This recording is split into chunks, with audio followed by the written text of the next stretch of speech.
இப்போ 35 வயசுக்கு மேலே இருக்கிறீங்க, 55 56 வயசு வரைக்கும் தொழில் பண்ணுறீங்க, தொழிலில் நல்லாயிருக்கும், கோச்சார ரீதியாக உங்களுக்கு நல்லா இருக்குது.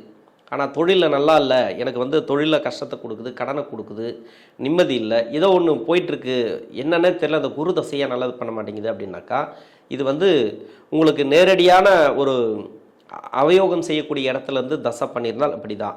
இந்த தசை நல்லது பண்ணாது, இந்த குரு தசை வரைக்கும் கொஞ்சம் வெயிட் பண்ணி தான் ஆகணும். அது கூட விதிவிலக்குகள் உண்டு. குரு தசை வந்து முதல் 10 வருஷம், பின்னாடி 6 வருஷம் இருக்கு இல்லையா, அதில் முதல் 10 வருஷம் உங்களுக்கு கெடுதல் பண்ணுது, கஷ்டத்தை கொடுத்துட்டு வருது. இப்போ தான் ஆரம்பித்து ஒரு 6-7 வருஷம் ஆகுது குரு தசை போயிட்டுருக்கு அப்படின்னாக்கா, நீங்கள் கொஞ்சம் கவனமாக இருக்கணும். ஏன்னா இந்த டைமில் வந்து முதலீடு போட்டு போட்டு போட்டு கடன் ஆகிடுவீங்க, யாருக்காவது முன்னின்று காசு கொடுத்து கடன் ஆகிடுவீங்க. இதெல்லாம் கொஞ்சம் கவனத்தில் எடுத்துகிட்டு உங்களுக்கு என்றைக்கு சுக்கிர புத்தி ஆரம்பிக்குதோ, அதாவது குரு தசை 10 வருஷம் முடிஞ்சு 11ஆம் வருஷம் ஆரம்பிக்குதோ, அன்னைக்கிலேருந்து 6 வருஷம் உங்களுக்கு நல்லா இருக்குன்னு எடுத்துக்கலாம்.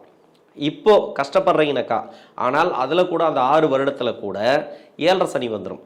இப்போத்துக்கு உங்களுக்கு 11ஆம் இடத்துல தான் உங்களுக்கு சனி போயிட்டுருக்கார்.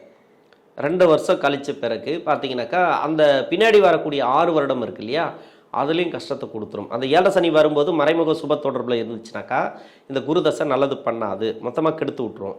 அப்போ குரு தசையை உங்களுக்கு வந்து அவயோகம் செய்யக்கூடிய இடத்துலேருந்து தசை பண்ணுது, கோச்சார ரீதியாக கர்மா அடிப்படையில் உங்களுக்கு கஷ்டத்தை கொடுக்குதுன்னு அர்த்தம். இப்போ குரு தசை நல்லாவே போயிட்டுருக்கு, சூப்பராக இருக்குது உங்களுக்கு.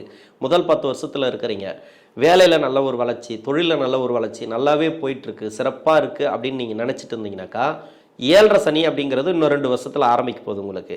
இப்போவே எல்லாத்தையும் நீங்கள் வந்து உஷார் பண்ணிக்கணும். இது வரைக்கும் அந்த 2 வருஷம் தான் உங்களுக்கு கேப்பு, நீங்கள் சம்பாதிக்கிறதுக்கு செட்டில் ஆகிறதுக்கு 2 வருஷம் தான்.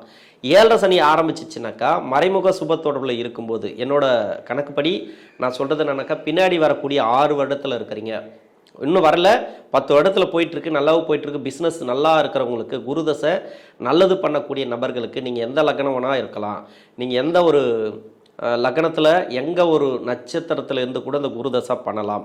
முதல் 10 வருஷத்தில் நல்லது பண்ணிகிட்ருக்கு அப்படின்னாக்கா, கன்ஃபார்மாக உங்களுக்கு அடுத்து வரக்கூடிய 7.5 சனியில் கொஞ்சம் பிரச்சனை கொடுக்கும்.